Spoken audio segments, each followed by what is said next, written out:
Good Wednesday morning. We are following breaking news overnight. Millions caught in the path of a dangerous tornado outbreak. It is March 11th. This is today. Trail of destruction. Massive rotating vault right in front of me. A powerful system unleashing devastating tornadoes. We have multiple homes destroyed. Lake Village took a direct hit. Along with heavy rain and massive hail from Texas to Michigan. Tens of millions still at risk with the threat of even more severe weather on the move this morning. Al's tracking it all. Breaking overnight. A major wave of new attacks across the Middle East as the battle over oil intensifies. The U.S. destroying a fleet of Iranian mine-laying ships near the critical Strait of Hormuz, while the Trump administration faces new pressure to lay out a clear exit strategy.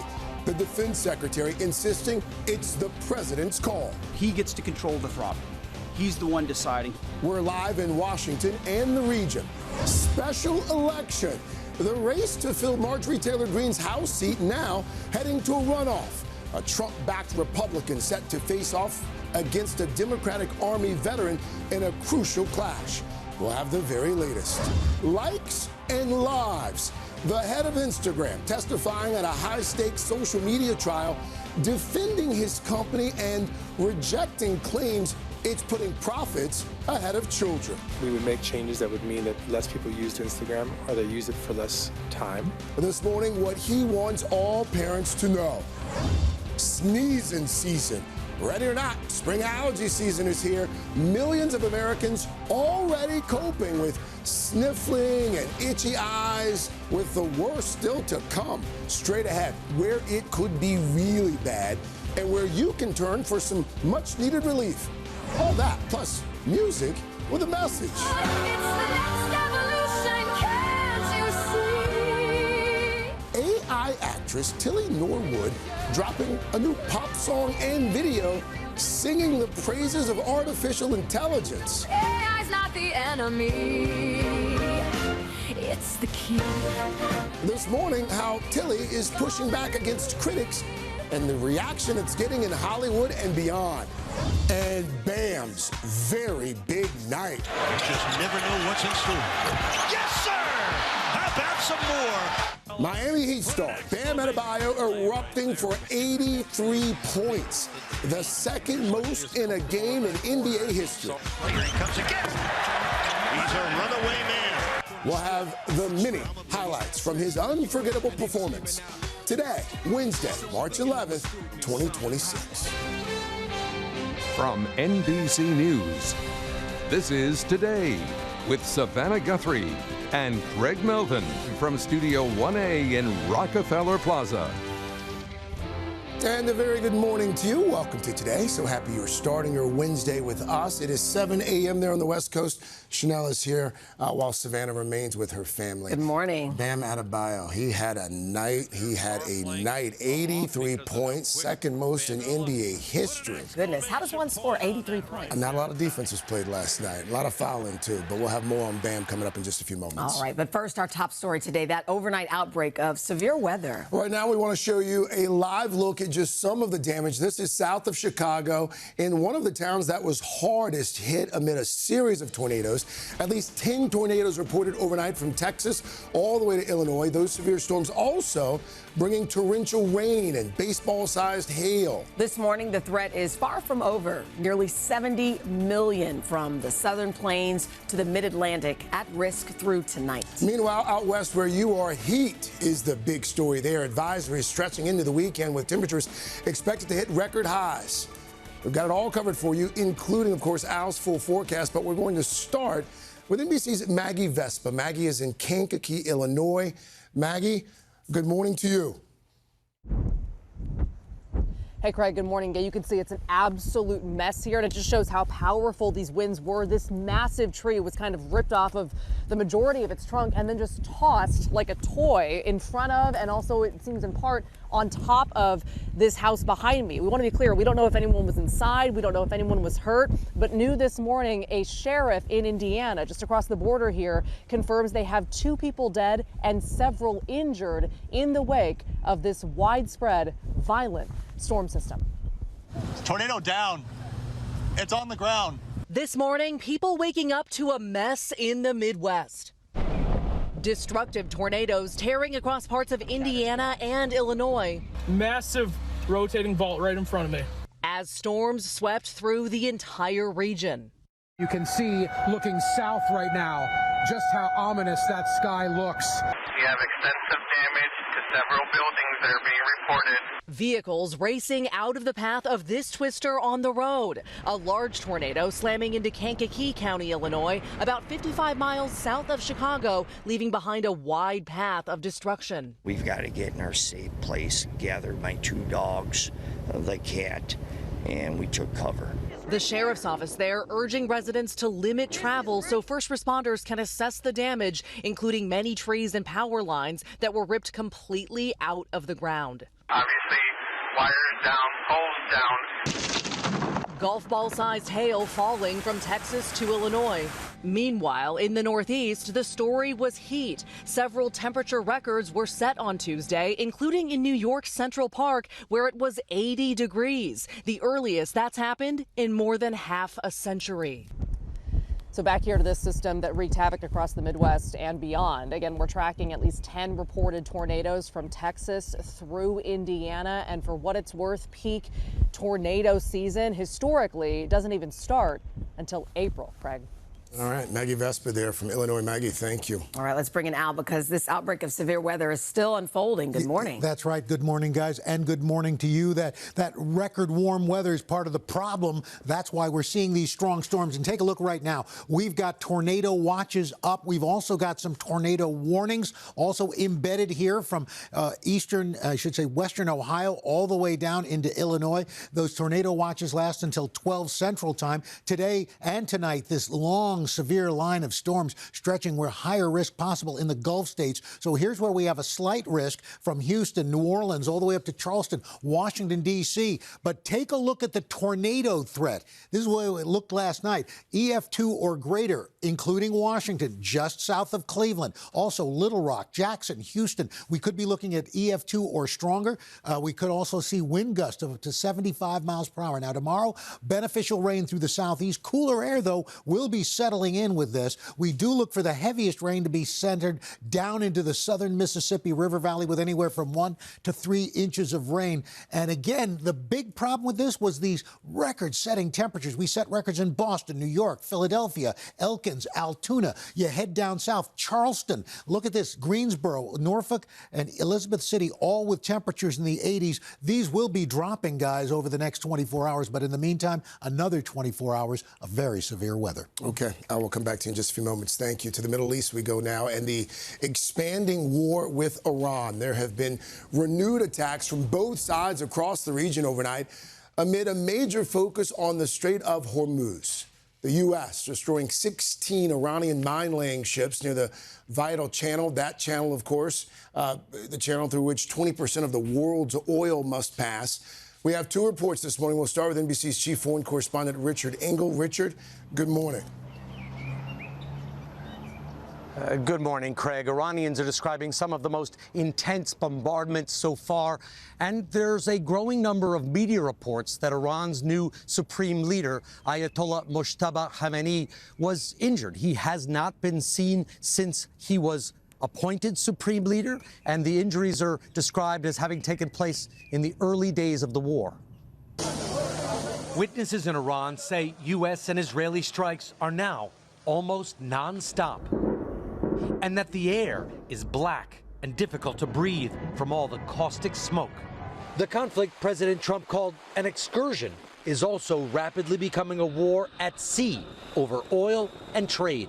This morning reports that at least 3 cargo ships were hit by unknown projectiles in the Strait of Hormuz, while U.S. Central Command released video of American strikes on suspected Iranian mine-laying ships, saying they've destroyed 16 near the strait. Iran has threatened to shut the vital shipping route for 20% of the world's oil and natural gas. President Trump posting last night, if Iran has put any mines in the Hormuz Strait, and we have no reports of them doing so, we want them removed immediately.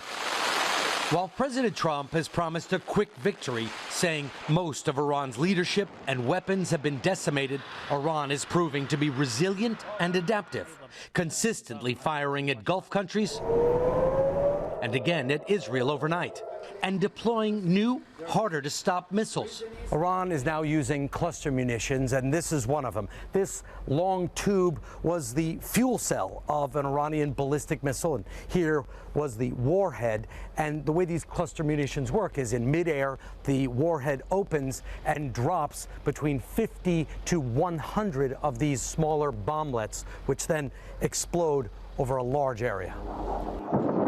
While across Israel's border in Lebanon, fighting between Israel and Hezbollah, a militia that supports Iran, is intensifying. Officials there say more than 500 people have been killed so far. Israel saying at least 2 of its soldiers have been killed in combat.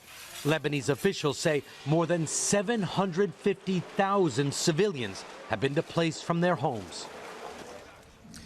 Israel's Prime Minister Netanyahu has issued another appeal to the Iranian people to rise up and overthrow their government, saying that they should seize the moment, seize the right moment, and that moment is rapidly approaching. Iran's police chief says that protesters will be treated as enemies. Craig?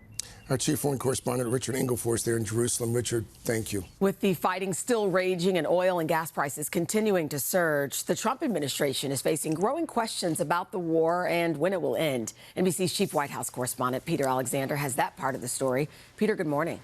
Chanel, good morning. We are learning new details about the human toll of this war. 7 American service members have already been killed, and the Pentagon now says 140 others have been wounded, most of them returning to duty. But 8, the Pentagon says, were severely injured as Iran looks to make the U.S.'s operation in that region more painful. And another key pressure point here, the impact on gas prices, with President Trump already facing questions about affordability in this midterm election year. This morning, as those U.S. attacks escalate and the military targets Iranian mine-laying vessels in that crucial oil shipping route, the Strait of Hormuz, the spotlight remains on rising oil and gas costs for Americans. Global oil prices have jumped more than 25% since the war began more than a week and a half ago. Gas prices are also up more than 50 cents in that time, now averaging $3.58 a gallon. The oil market's volatile yesterday. In the afternoon, Energy Secretary Chris Wright posting that the U.S. Navy successfully escorted an oil tanker through the Strait of Hormuz. But that post was quickly deleted, with the White House later clarifying. I can confirm that the U.S. Navy has not escorted a tanker or a vessel at this time. As the White House considers next steps in this war, the White House says it'll be President Trump's call alone when it ends. President Trump will determine when Iran is in a place of unconditional surrender, when they no longer pose a credible and direct threat to the United States of America and our allies. Also noting the president wants a say in the future leadership of Iran. Defense Secretary Pete Hegseth, who just days ago said the war was just beginning, now insisting all decisions are up to the president. This is not endless nation building under those types of quagmires we saw under Bush or Obama. It's not even close. Republicans are still largely supportive of the strikes against Iran. I think this was an important mission to accomplish. The Speaker of the House saying yesterday the Iranian people need to rise up, and he would not support nation building there. It is not America's responsibility to do that. While one of President Trump's most influential supporters, podcaster Joe Rogan, delivered this searing critique of the president's decision to go to war. He ran on no more wars and these stupid, senseless wars, and then we have one that we can't even really clearly define why we did it. Among the outstanding questions, how long this war will last. One of the president's allies overnight, Republican Josh Hawley, praising the success of the military effort there, arguing the president should now declare victory, adding, what's there left to do that the U.S. has not already done? Chanel? All right, thanks, Peter.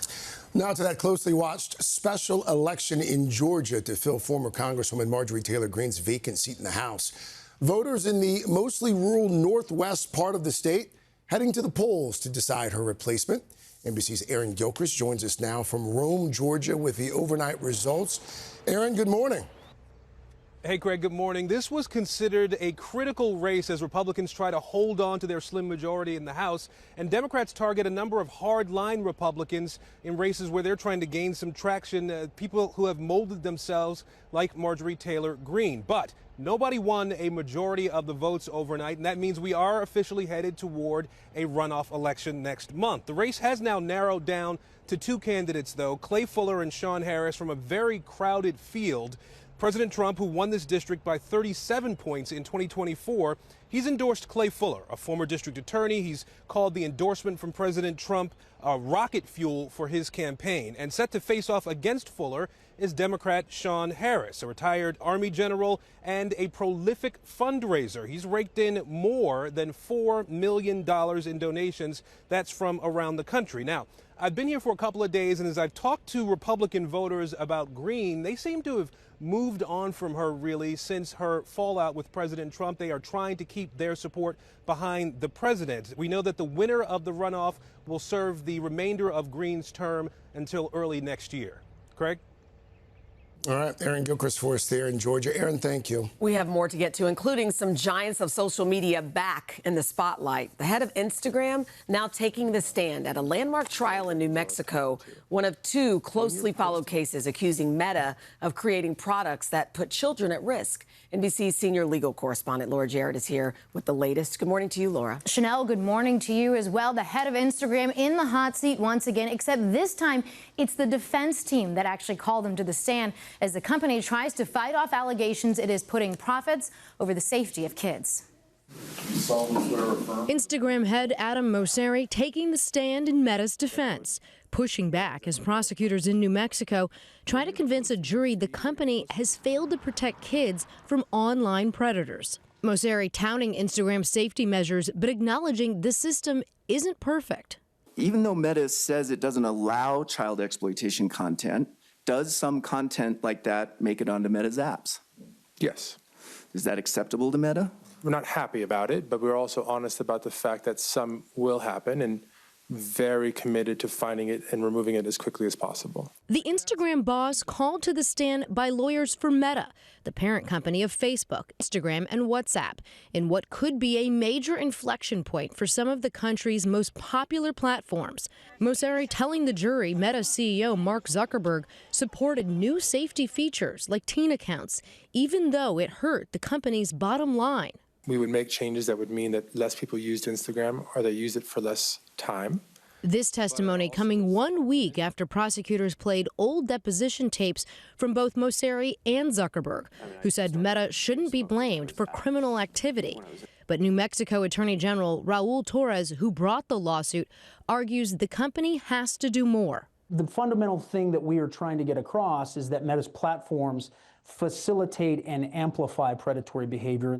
The case happening at the same time Meta is facing another civil trial in L.A., where the platforms are accused of being deliberately addictive to teens, a concern for many parents and one that Craig pressed Mosseri about last year. Our responsibility is to maximize positive experiences and minimize negative experiences. This trial in New Mexico likely to go at least another 2 weeks, while that trial in Los Angeles, closing arguments there expected later this week, guys. So keep an eye on that one, Laura. Thank you. Consequential for sure. Now to that historic night in the NBA. Miami Heat star Bam Adebayo scoring, get this, 83 points in a win against the Washington Wizards. It's the second most points ever scored in an NBA game. Only Wilt Chamberlain scored more when he put up 100 points way back in 1962. Last night, Adebayo had 30 at the end of the first quarter. A lot of his points coming from the free throw line, like his last basket of the night.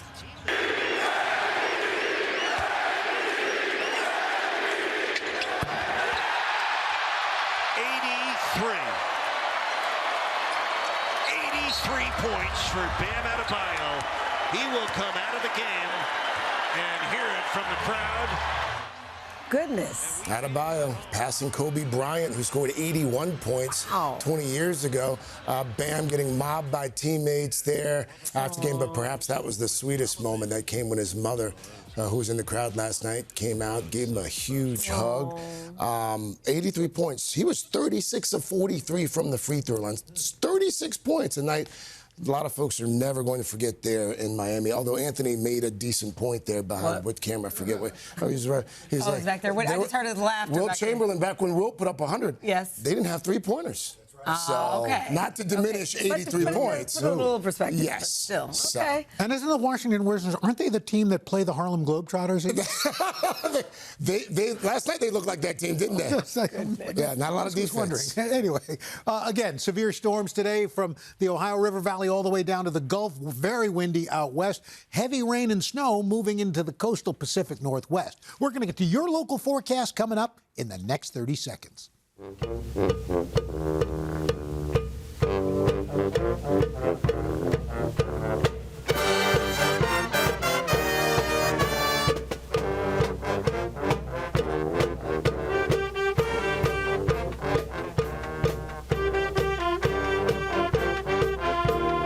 at the coach back there dancing. Yes. Love that. Back at 7:30, welcoming in Carson with a little live music from Xavier University Pep Band. Pep Band out there in the plaza. After traveling from Cincinnati to support the Musketeers during this week's Big East Men's Basketball Tournament, March Madness, right around the corner. Love to hear the White Stripes being played by a college band. That's fantastic. They'll play Marquette tonight on Peacock if you'd like to watch it. Okay. We're going to hear from the band, by the way, throughout the morning. Good stuff. All right, we got a lot to get to this half hour, everybody, including AI actress Tilly Norwood, who's in the spotlight once again, this time for a music video addressing her creation and the backlash against artificial intelligence. NBC's Stephanie Goska's here with that story. Good morning. Hey, guys, good morning. How about that?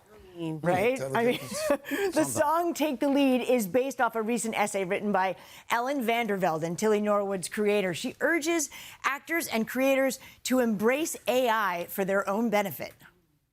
They don't see the human spark. Tilly Norwood is back. I'm just a tool, but I've got life. And the AI actress is making waves with a new music video, Take the Lead, that takes tongue-in-cheek aim at AI backlash. I'm not a puppet, I'm the star guy. Ironically, the all-AI video starts out with a nod to the 18 humans involved in its creation. And then Tilly appears alongside a parade of flamingos. It may be AI, she sings, but her presence is very real. They say it's not real, that it's fake, but I am still human, make no mistake. Tilly Norwood was officially introduced in September 2025, created by Dutch actor and comedian Ellen Vandervelden, and immediately ignited controversy among actors as real-life talent agencies began showing interest. Emily Blunt calling it really, really scary in an interview with Variety. And more than 700 industry figures, including Scarlett Johansson, Cate Blanchett, and Joseph Gordon-Levitt, backed a new anti-AI campaign. But in an interview on YouTube last November, creator Vandervelden had this to say. Accept this new technology, because otherwise it will be imposed by the tech industry, and it's here to stay. Norwood is not the only artificial creation to draw scrutiny in the media industry. I ain't mad at the world, just honest with pain. With AI-generated songs and artists on the music charts. I'm not real. And even a British TV host revealed to be AI in a stunt last year. Now, Tilly Norwood's creators say there's more to come. The AI actress even taking a moment to needle the establishment after the Oscar nominations, posting on Instagram, "Congratulations to all the Oscar nominees, even the ones who hate me." Whether you hate her or not, no matter that she's computer-generated, Tilly Norwood seems like she's here to stay.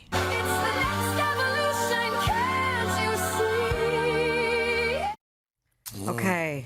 All right, so now that she's done making this music video, I think people are holding their breath because they're wondering, okay, is she going to make her acting debut next? Yeah, well, that's what they say, right? This company says it's developing something called the Tillyverse. Oh, my goodness. With not a lot of detail, an AI-generated entertainment universe. No idea yet if that's going to include real people as well. What they say is that it's real people creating this thing, but they haven't provided a lot of details. As for that acting debut, whether you see it there in the cloud, on your computer, Right. in a network, who knows? Don't say that. Don't say network.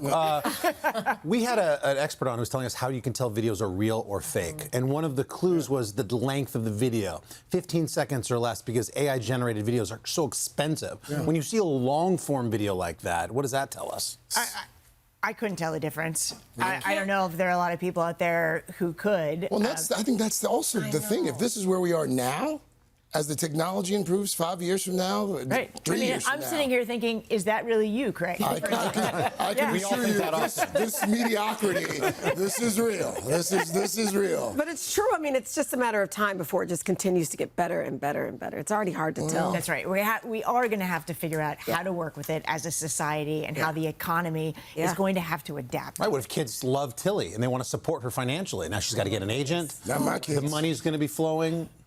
I don't know. We'll see. We're doomed, folks. We're doomed. These are good questions. Thank you, Steph. Thank you. I have a million more. Guys, still ahead. Thanks, Steph. We're going to turn our attention to some very real music icons and tell you about the plans to bring Bon Jovi and George Michael to the big screen.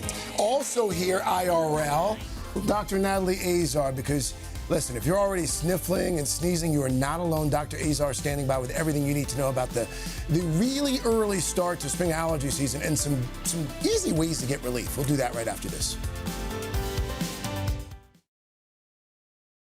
Ready? And action. It's allergy season. You said what? And I've got a runny nose. For real? Itchy eye. Oh, no. And sneezing. Like this? Flonase. We're back.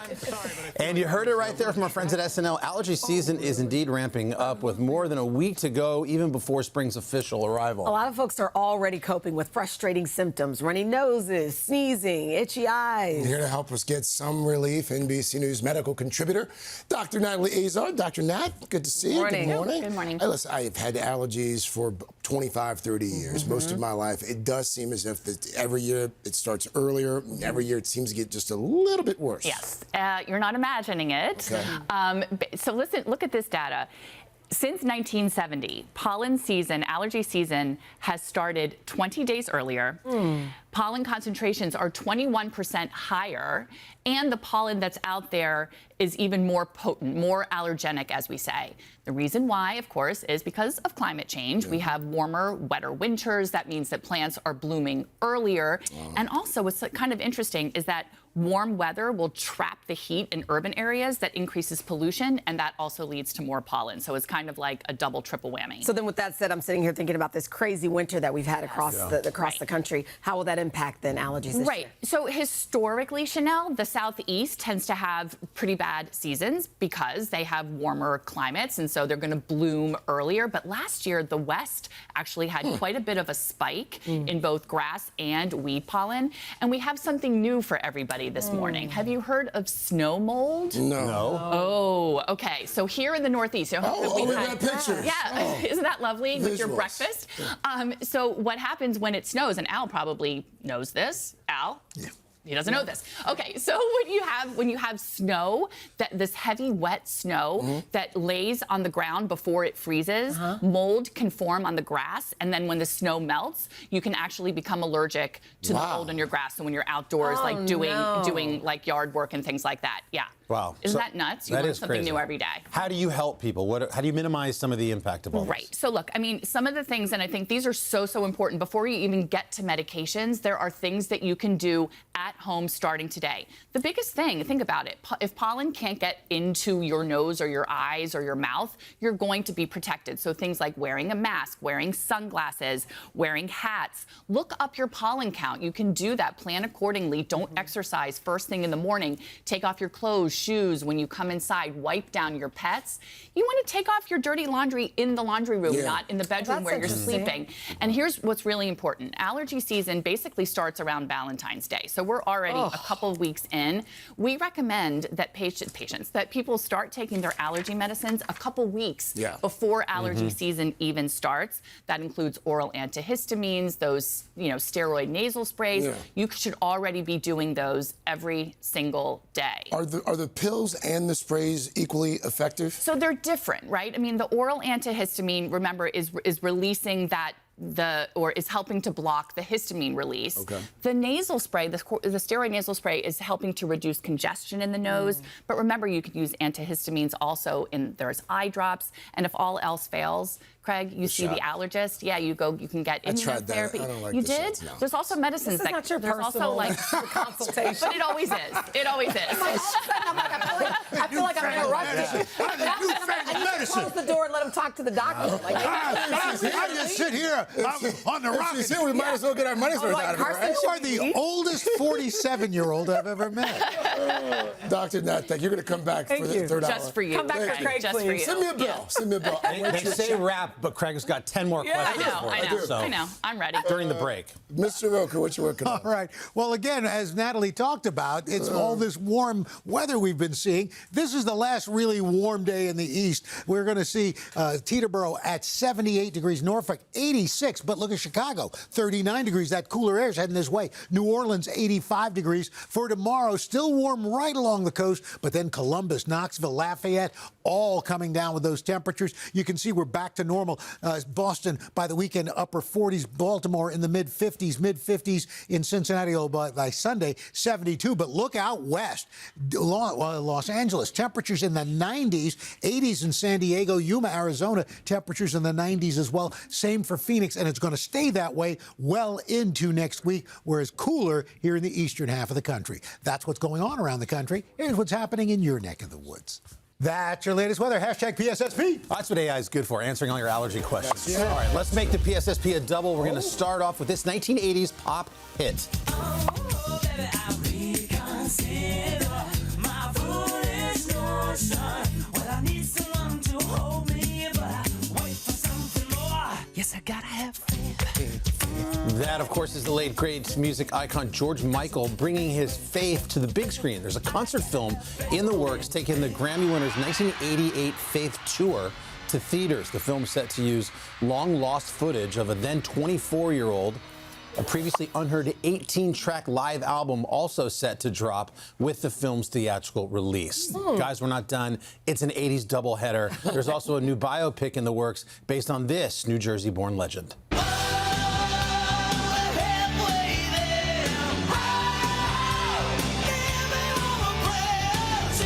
Yes, that is his hair. Yes. His and every other rocker at that time of the 80s. Bon Jovi getting the biopic treatment. Deadline reporting Universal Pictures set to tell the story of the Rock and Roll Hall of Famers. And we're going to be looking forward to that. That's cool. Couple there. Yeah. Okay. It's all coming back around again. You notice that? Got a full pop start coming up. Also, our friend JBH standing right over there with the boost. Yeah, okay. Anything Carson can do, the boost can also do, because we also have a fun double feature for you featuring two adorable kids right after this.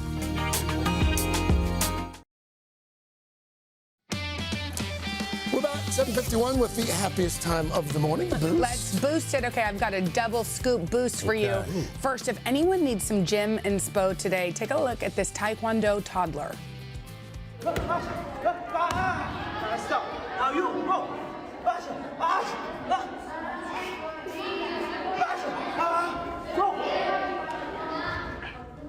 Yeah, all right.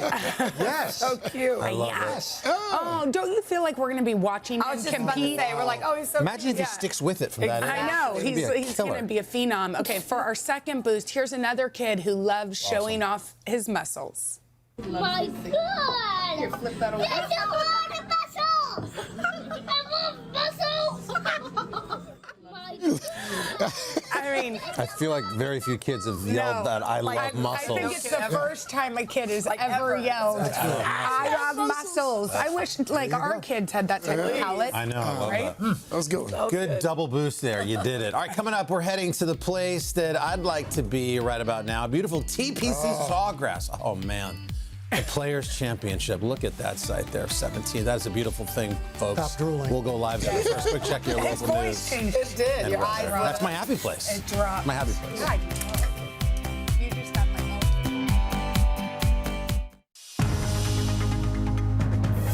It's 8 o'clock on Today. Coming up, severe storms. Overnight, destructive tornadoes tearing across the Midwest. Tornado down.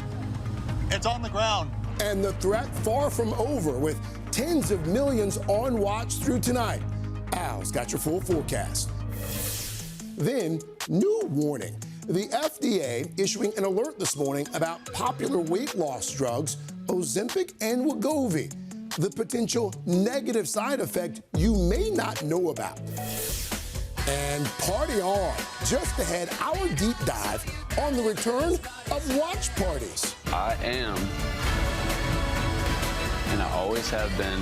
With popular TV shows becoming must-see events again. Why tuning in with friends, family, or even a bar full of strangers is the latest trend. All that, plus Lauren Graham live in Studio 1A. How many cups have you had this morning? None. Plus? 5. Hannah Montana is back. Say what? And the big news for Wicked fans. Popular, you're gonna be popular. You do not want to miss today, Wednesday, March 11th, 2026. You ain't gotta tell me. Hi to my brothers and sisters back in Los Lunas, New Mexico. Here for spring break from Auburn, Alabama. Sending love to my dad in St. Augustine, Minnesota. Hello, Cleveland, Mississippi. Billerica, Georgia. And Westfield, Indiana. From Mount Bellevue, Texas. Today's Dad's birthday. From Charleston, South Carolina. Celebrating 35 years of marriage. Visiting from Powell High School in Tennessee. And Montessori Missions Academy in Las Vegas.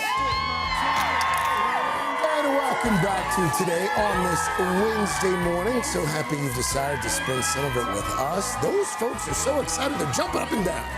And we're going to get outside and jump up and down with them as well. Absolutely. Rolling spring break crowds are the best. And they have a lot of signs. Yesterday, I highlighted a sign on the show from a 6-year-old girl. Yeah. I really appreciate when they take the time to bring their signs. And all Chanel, of course, here while Savannah remains with her family. And let's get right to your news at 8 o'clock. We're going to begin with that breaking news overnight.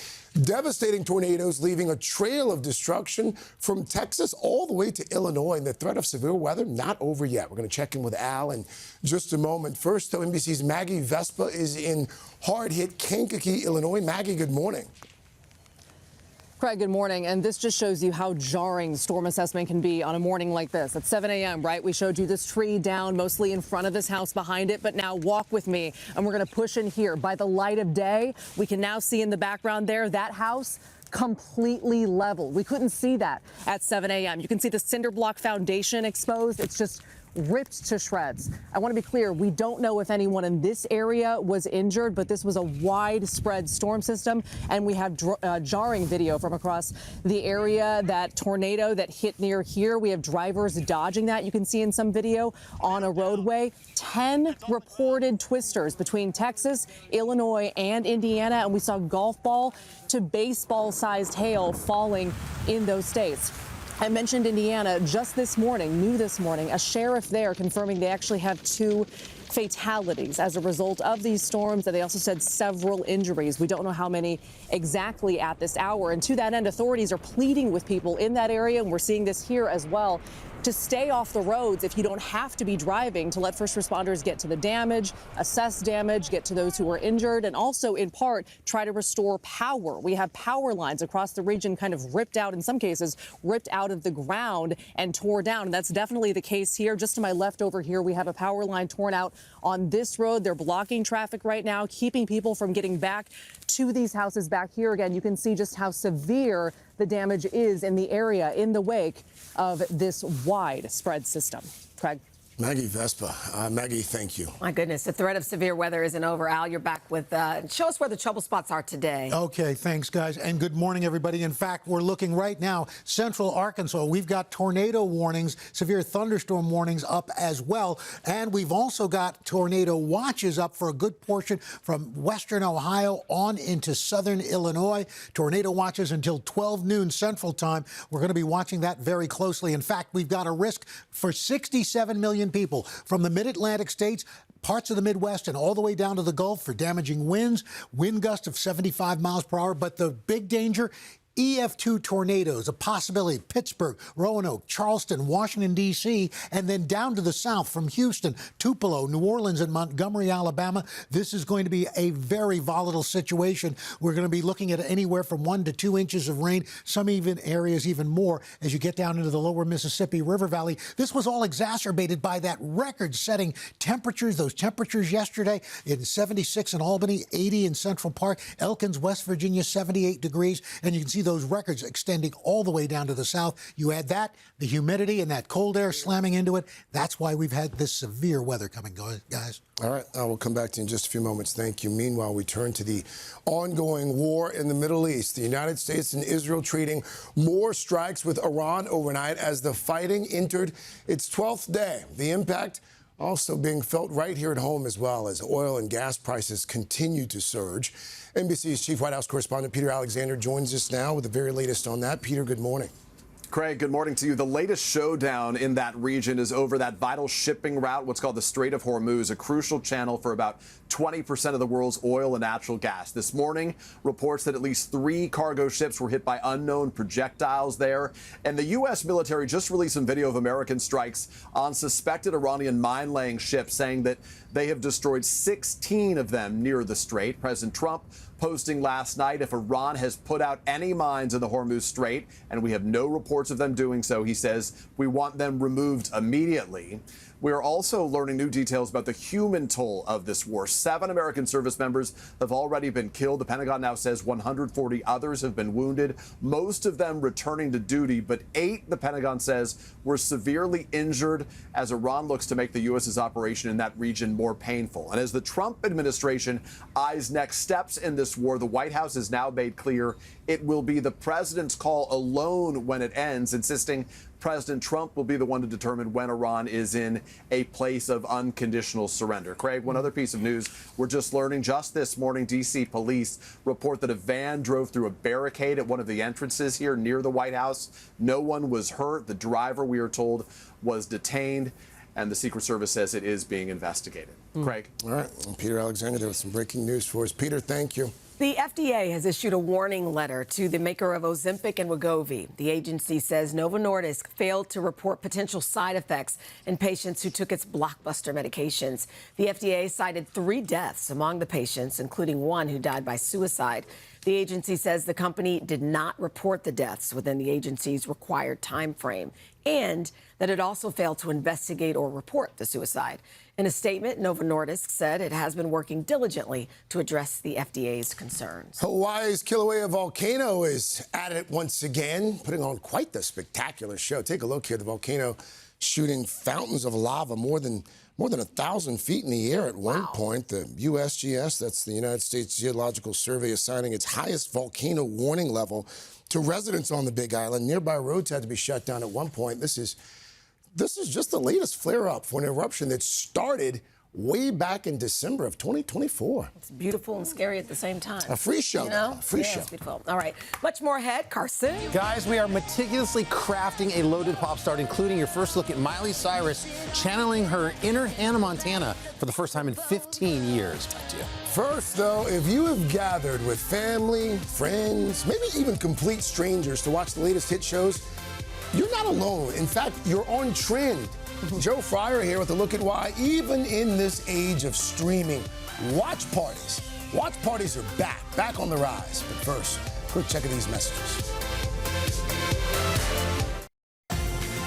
We are back at 8:14 with the rather unexpected return of watch parties. Yeah, popular TV shows have always been must-see events, but gathering together to enjoy them started to fade with the rise of streaming. That's right, but now they are back in a big way, with bars now cashing in. NBC's Joe Fryer is here with a look at the trend. Hey there, good morning. So that means this Sunday, many movie lovers might go to an Oscars party. That's like the OG watch party. But these days, such communal experiences extend far beyond award shows. Reality TV is really inspiring these real-life meetups. Even popular dramas are giving us reason to congregate and share those jaw-dropping moments before they ever go viral.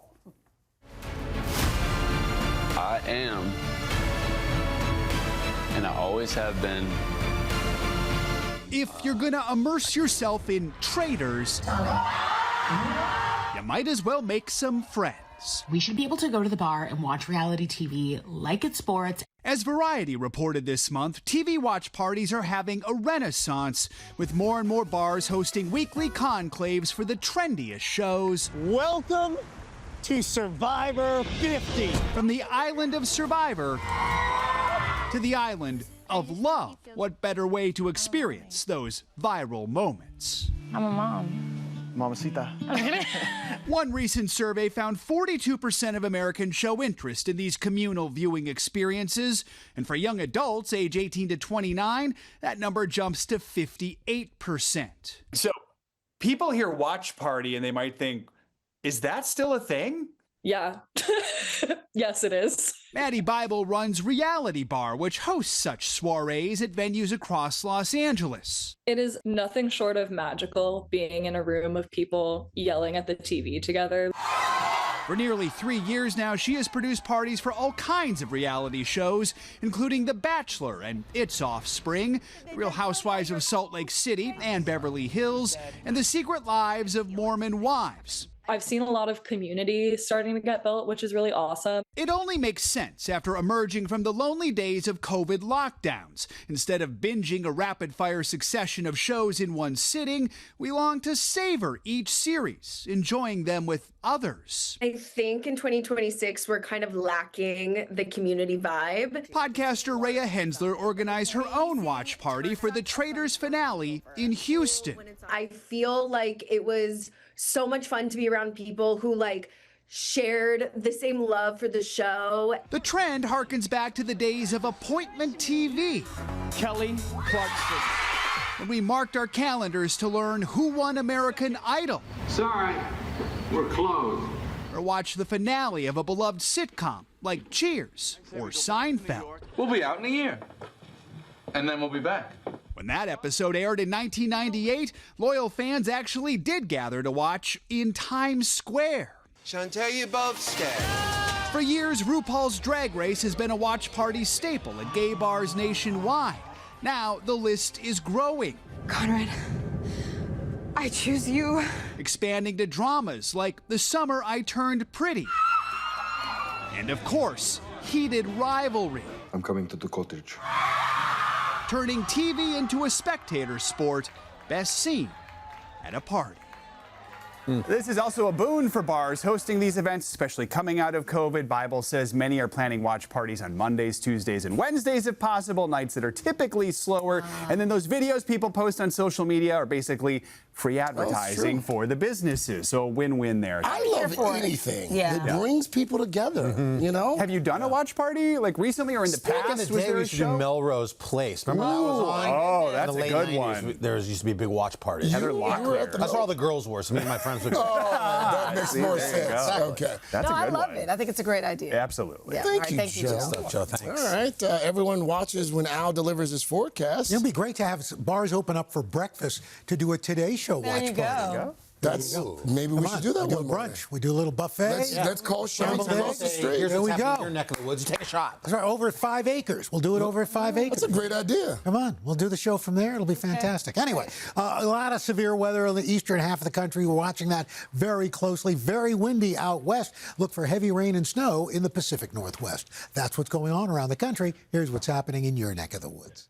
Best time of the morning. All right, guys, buckle up. Here we go. Pop star Harry Styles going to kick things off this weekend. He's returning to SNL to pull double duty as host and musical guest, and fans are already spotting Harry all over New York City. One video going viral after the chart topper doled out a fist bump of the Brooklyn Bridge, where he was taking a stroll with actress Zoe Kravitz, and then he made another fan's day with this short, sweet conversation. I just ran into Harry Styles.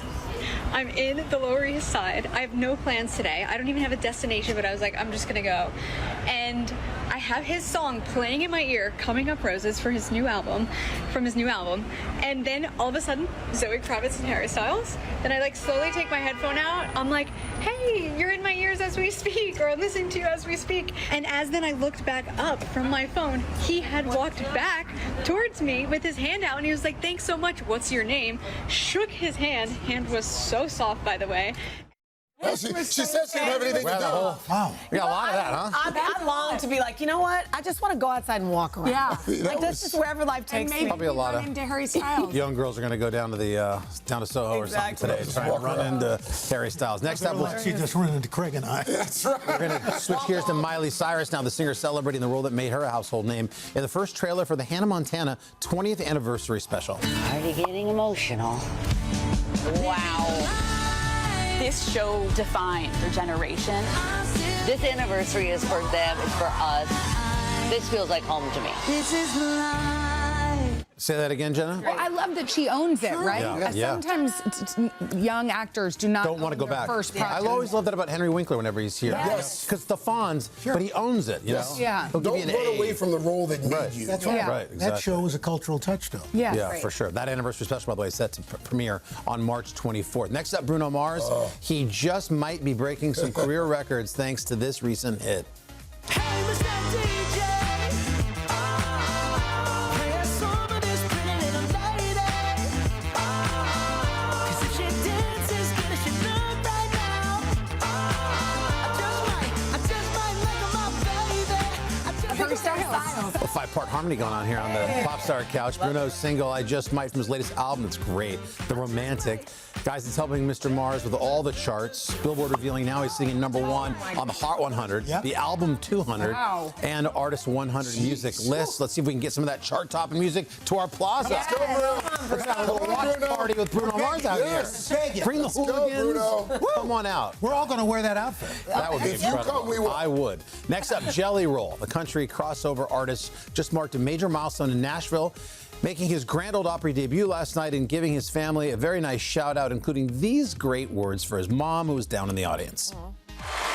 And I have told this story on every podcast in the world, but I want to say it to you because it's more important for you to hear it, that I would never have cared to write the kind of songs that I write if you wouldn't have kept me up all night in that kitchen and made me listen to music and made me appreciate lyrics. You made me listen to the song, Mom, and you didn't know it, but you changed my life because of that. Man, wow. Preach. Every time he speaks, I'm like ready to run through a wall. Yeah, he really does have that, pastoral sort of, yeah. Preaching. Preaching, that's right. Speaking of country music, Thomas Rhett, earlier this week, the singer announced his Soundtrack to Life tour. And then yesterday, he dropped a second reveal. And check out who's going to join him for a couple of spots on the road. Maybe I'm just building the suspense, you know? Or maybe making room for something huge. Huge. Hey, what do you think? What are you thinking?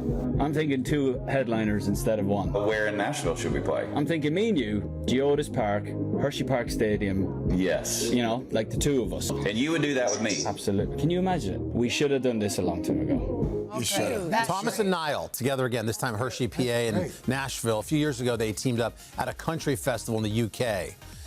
You just got to be there. That's going to be a great one. Yeah. General sale for those tickets start on Friday.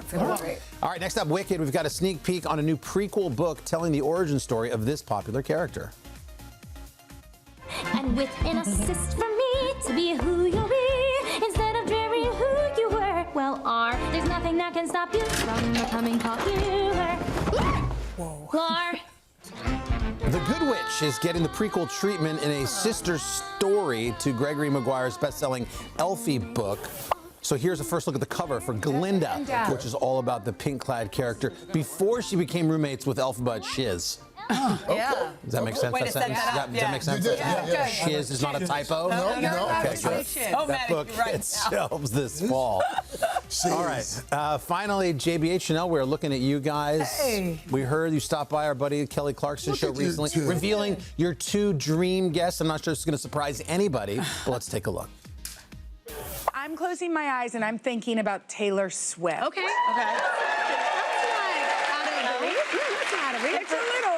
It's a little out of reach. Now, who are you closing your eyes? She show up. Okay, and so for me, it is Beyonce. Not a surprise when I Way to reach for the stars. That's our dream. Yes. Yeah. So why not? In our dreams. If someone tells you your dream, or asks you your dream, I you agree. gotta I think you answer set them. your dreams a little, like I'm dreaming of Weird Al Yankovic. Attainable. So you think our dream is too high? No, not I don't think so. Not I don't think so. Back in the day when I said one day I want to be in the Today Show, no one said no, Chanel. Right. Or how about Oprah? Like that's Exactly. and Oprah's done it. There you go. Okay. You got to manifest it. We're manifesting it. All right, coming Gotta up. see it to be it. There you go. You got. If you think about it, you bring it back. All right, coming up, we'll chat with the one and only Lauren Graham about her new movie, Life Before She Was a Star, and of course, Gilmore Girls. First, your local news. What was that last one? You better get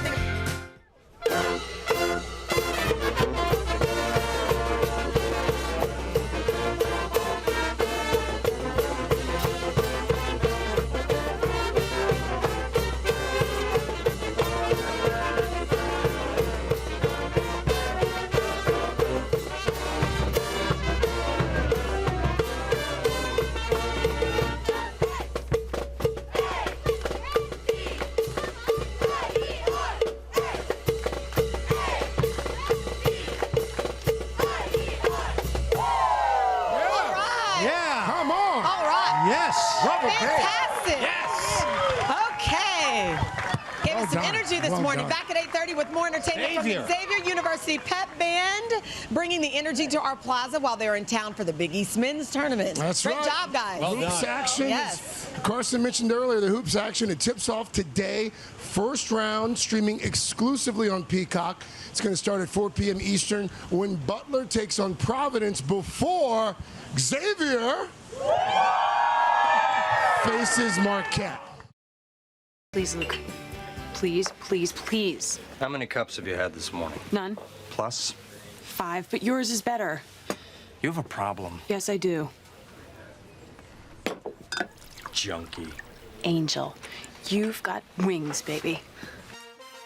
Lauren Graham first captured hearts more than 25 years ago now as the coffee-loving, fast-talking mom on Gilmore Girls.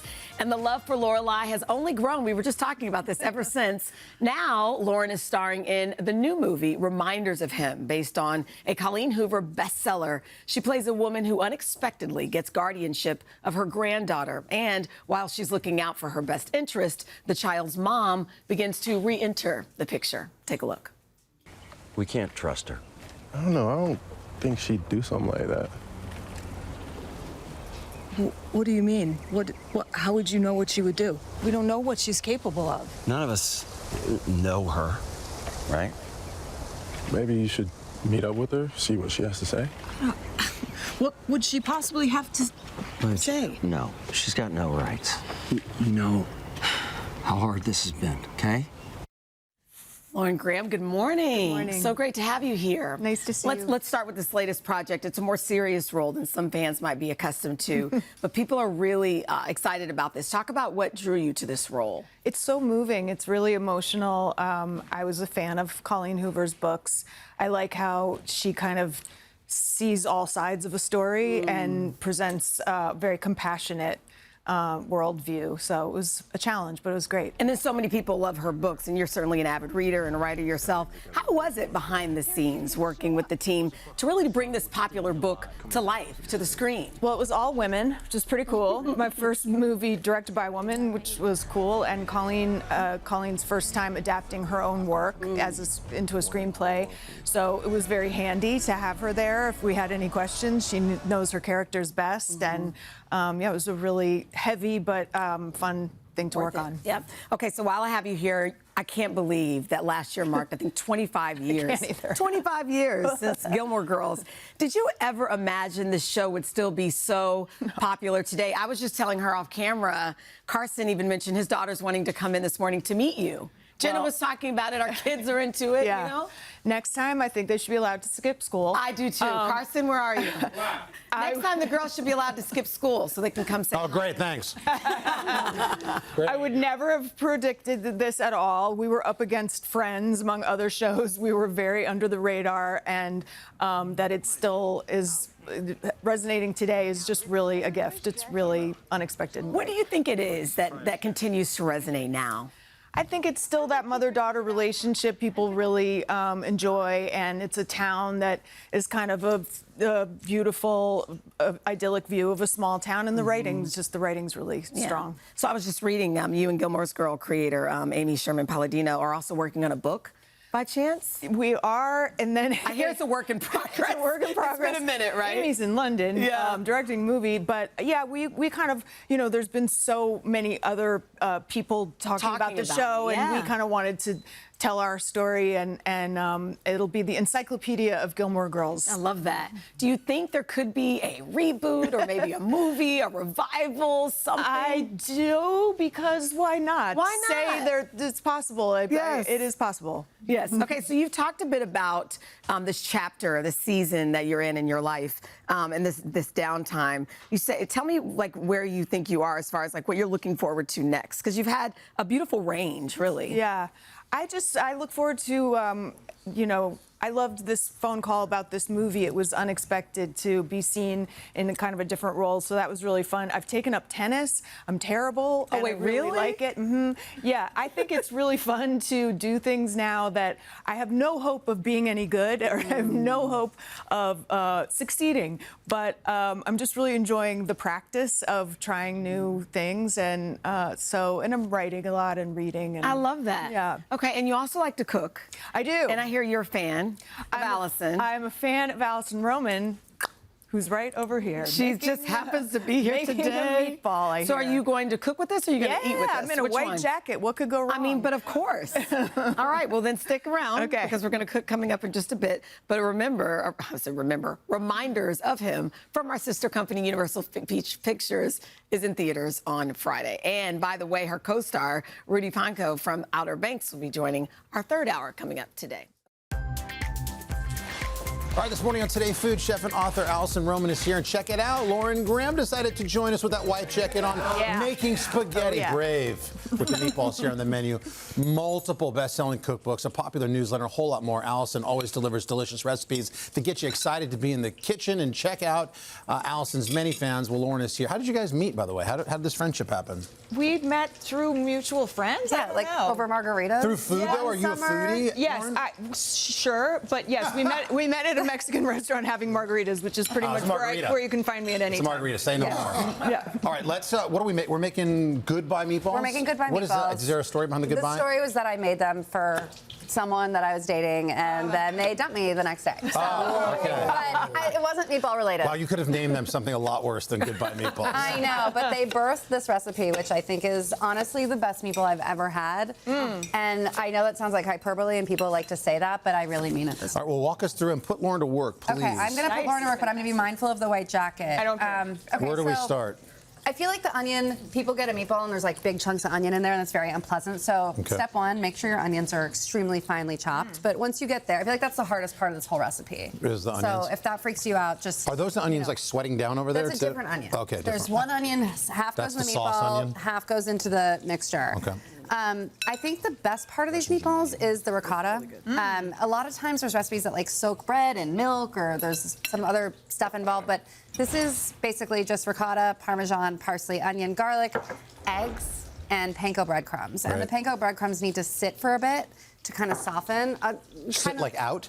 Sit in the mixture. Oh, like to hydrate? If you put them out, they don't do anything, but you've got to put them in the mixture for them to like soften, like this. Very, whatever. It doesn't look like much, but that's because we haven't added any meat Make Lauren do that. Let's see her get dirty. That's the whole TV. I'm so scared what about this garlic? jacket. Nobody cares about the jacket. It's fine. There you go. And what sort of protein? I mean, what was that, garlic? That's garlic, yeah. I'm a 50-50 beef pork person. Okay.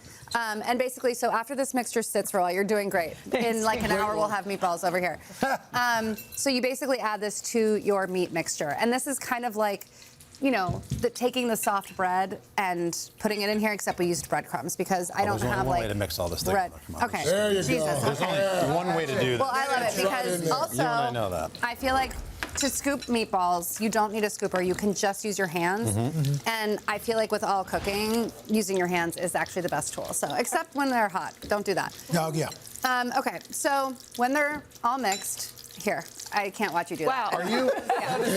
Are you scared. gonna? Worried about my jacket? Yeah, I'm scared. I'm a pro. Okay. Where does the cook happen for the meatballs? Is it happening separate, or does it happen at the end in the sauce? Okay, so you cook the meatballs in the pot. You get all like the meaty bits in the pot going on, and then you take the meatballs out, and then you cook the sauce in like the meat drippings. Okay. I'm looking over here like I feel like you're going to be really interested in that part. A lot of people like to cook their meatballs in the oven because it's, Splattery. I'd say splattery. It's a little easier. It's kind of like, okay. But you miss out on so much of the good stuff in the pot. These are some from of the most meat. tender meatballs I've ever They're so Wow. tender. They're so delicious. Also, a nice crust on there. Exactly. I don't know. So I that's feel good, like I'm not Lauren. really contributing. Way to add that segment. Thank you. Great thank job. you. Okay, you're gonna stir this. I'm gonna, Lauren is stepping in. I love We're putting her to Oh, work. it's so difficult. How will You I ask, ever I do it? answer. Lauren, I have to tell you, my daughter London, who's 10, the girls all went back to watch Gilmore Girls. Yes. And I told Adam, my 13-year-old and the 10-year-old, they were yelled one day. They were watching Gilmore Girls. And I said, I've been on television every day since 1997. And it wasn't until I got name-checked in an episode of Gilmore Girls that my daughters were like, oh, my God, Dad, you're famous. You're welcome. You're welcome. Gilmore Girls. Incredible. That's funny. This is a nice onion caramelized. It's caramelizing. Don't worry about it. I know the term. You don't have to go low and slow, but you do need to go till they have some color because the color is the flavor. All right, so we're on to the sauce now. We're on to the sauce. We're going to add some tomato paste to the onions and the garlic. We're also going to add anchovies because I feel like that's such a What does the anchovy give you? The umami? Like it just... Yeah, it's like, you don't really know they're there. I feel like every time it melts right down. Yes, you don't have to I'm chop fine them if up. I don't know. Yeah. No. Like a Caesar dressing? You don't Like know. if I don't know, if it's emulsified in there, no problem. But you know what? You won't know. Yeah. So they melt into the sauce in the olive oil. Thank you. Yeah, you helped me out here. I'm so glad it didn't work out with you and that guy. Oh, me too. I'm married now. I have a baby. It's amazing. This was great.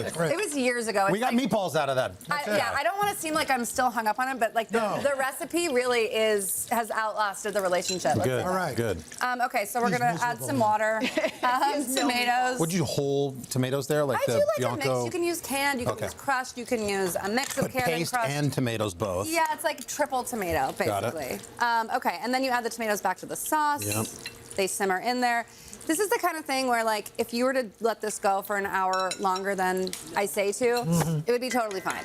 By the way, this dressing. They're not on the gonna Caesar overload salad- it. Let's get to the... Wow. We're gonna salad. get okay. So I feel like meatballs, Okay. any type of pasta, it's heavy-ish. You're doing great. They're We got like light. 30 seconds. You're good. Great, thank you. Lauren, have a bite. I feel like I'm always, I okay. go right for the I wine. feel like a bright, acidic, mustardy salad with it is all you need. That's Nice. great. And some cheese on top. I feel like rigatoni Wait, so it's like a spaghetti. Dijon mustard, olive oil Yeah, sort of salad? this is sort of like you can make it in the mustard jar, but it's basically shallots, garlic, vinegar, mustard, So good. salt, So pepper, good. Thank you, chef. garlic, Ooh, nice. olive oil. Lauren, I'm let's see gonna how you make did. this for You did Lauren pretty later. good. You're going to be good for your next interview today. Thank you. Thank you. Lauren, thank Killed you. it. These recipes more today.com/food. We all good? Yep. Everybody's good. Eaters Delish. good? All right, good. Except that guy that missed out on these meatballs. I know. This We're- is I hope you're today doing well, on Sunday. NBC. Bye, guys.